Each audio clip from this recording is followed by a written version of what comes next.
The year 2020. Hospitals around the world were overwhelmed. Doctors were desperate for answers. Then something remarkable happened in China. Medical teams began using the diagnostic theory from 1746.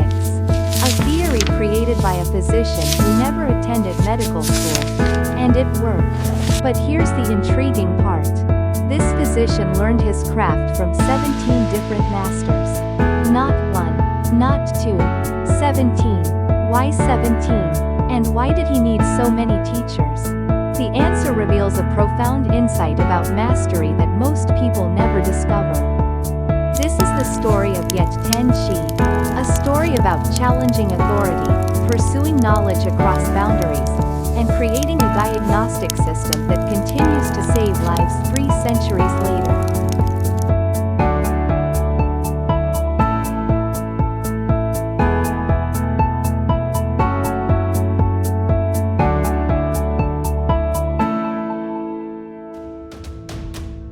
But first, you need to understand why traditional Chinese medicine was failing in southern China.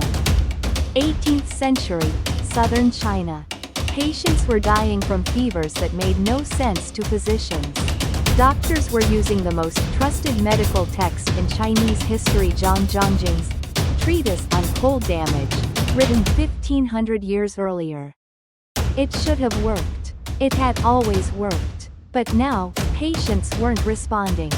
The herbs that should cure them didn't. The disease progression that should happen didn't. The reason was simple, yet it had been overlooked for centuries. Zhang lived in northern China. Cold, dry winters. His theory was designed for cold-induced diseases. But southern China? Hot, humid, subtropical climate. Summer fevers behaved completely differently. The classical theory didn't fit. Patients weren't following the predicted progression. Their tongues looked different. Their pulses felt different. The old maps no longer matched the territory. Now imagine you're a young physician. Your father, a respected doctor, has just died. You're 12 years old. You've inherited his clinic. And patients are coming to you with fevers you don't understand. You follow the classical texts. You do everything right, but they're not getting better. Some are getting worse. What do? Most people would say, I must not be skilled enough. I need to study harder. But Ye Tianshi asked a different question. He asked, what if the theory itself needs updating? In 18th century China, questioning Zhang was like questioning gravity. It simply wasn't done. But Ye Tianshi didn't care about tradition. He cared about results. And so he made a decision that would change medical history. He decided to learn from not one master, but from every master he could find. 17 of them. From age 12 to 22, Ye Tianshi did something unprecedented. He studied under 17 different physicians. Not because he was indecisive. Because he was strategic. Most students in traditional China would study under one master for their entire life. It was considered disloyal to leave. But Ye Tianshi understood something profound: each master had knowledge the others didn't. Master number 1 brilliant at pulse diagnosis. Yet learned to detect 28 different pulse qualities. Then he moved on. Master number 4 specialized in pediatric herbal formulas. Yet absorbed everything about dosage for children. Then he left. Master number 11 expert in acupuncture for febrile diseases. Yet documented every needle technique. Then he continued his journey. Each master taught him something unique. He was collecting pieces of a puzzle. But here's what most people miss. Yet wasn't just learning techniques. He was learning to see patterns across different approaches. He was learning to think beyond any single tradition. By age 20, he had seen more diverse cases than physicians twice his age. More importantly, he had learned to synthesize knowledge from multiple sources. His reputation grew rapidly. People began calling him the divine physician. Some claimed his pulse diagnosis was so precise, he could detect pregnancy within days of conception. But Ye Tianshi had a bigger goal. He wasn't just treating patients. He was collecting data, hundreds of cases, thousands of observations. He was searching for a pattern that would explain why southern fevers were different. A pattern that would revolutionize warm disease theory. And then, after years of observation, he found it. He discovered something so elegant, so profound, that it would be used 3 centuries later during the COVID-19 pandemic. Yet Tianshi's observation was elegantly simple. Warm diseases don't attack randomly. They move through the body in predictable stages. 4 specific stages. And if you identify which stage the patient is in, you can stop the disease from progressing. He called this system defense, qi, nutrient and blood pattern identification. In Chinese, Wei Qi Ying Xue Bian Zheng. Think of your body as having 4 defensive layers, like the walls of a fortress. First layer, the defense aspect. This is your body's outermost defense, like guards on the city walls.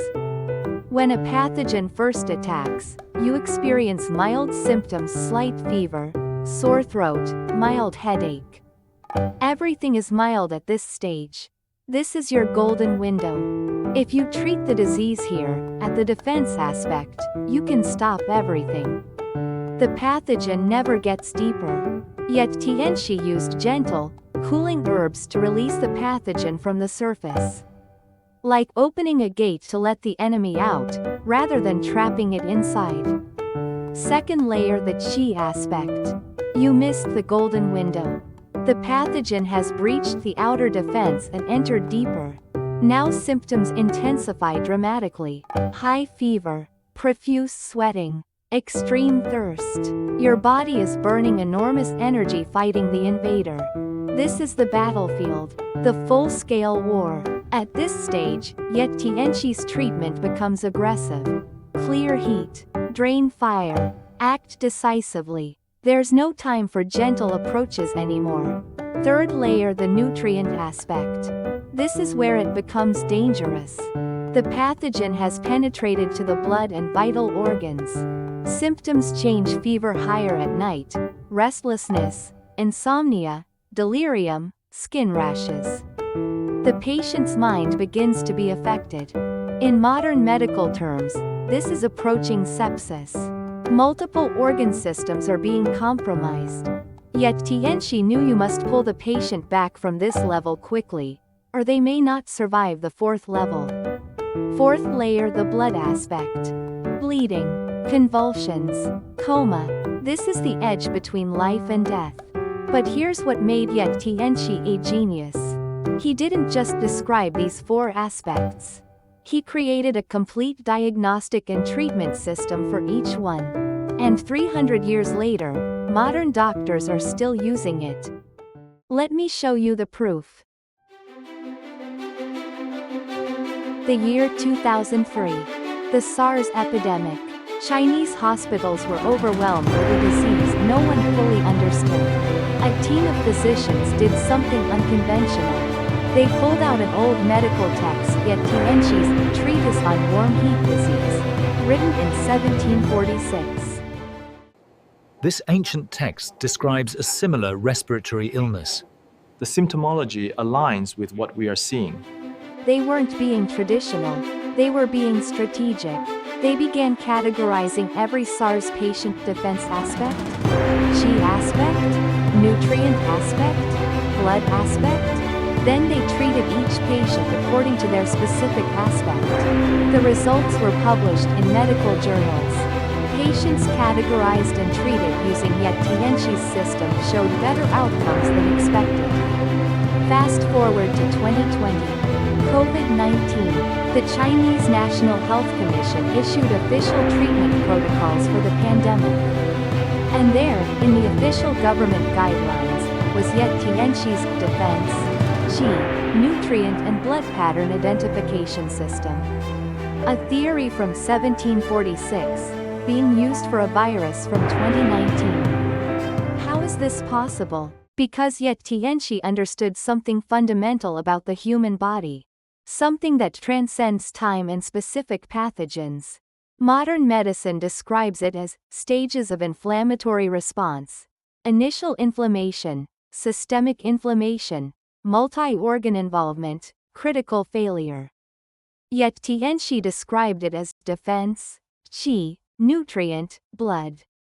Different language, different era, same biological reality. The human immune response follows predictable patterns, whether the pathogen is from the 18th century or the 21st.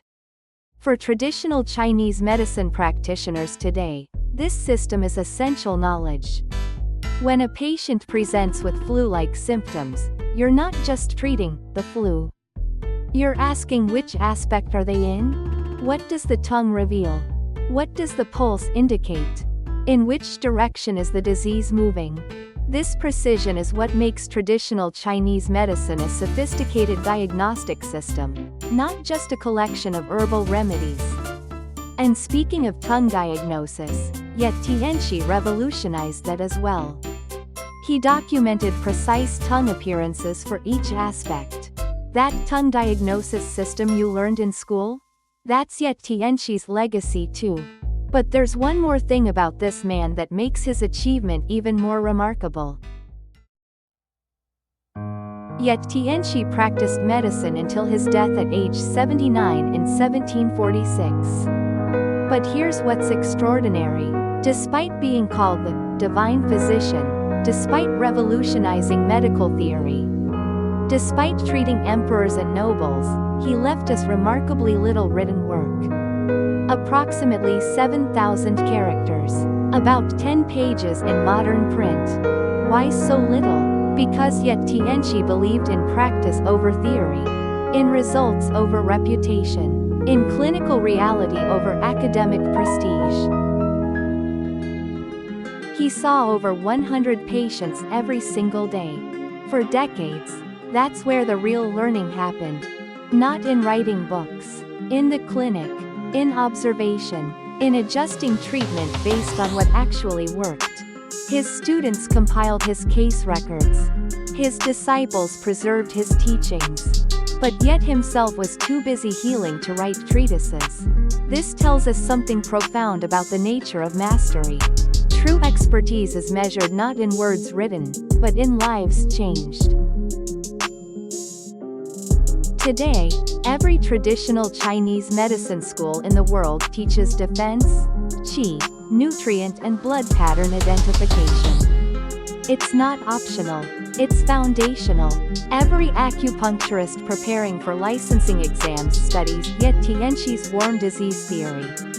And every time a practitioner correctly identifies that their patient has progressed from the defense aspect to the qi aspect, and adjusts treatment accordingly, and prevents further progression.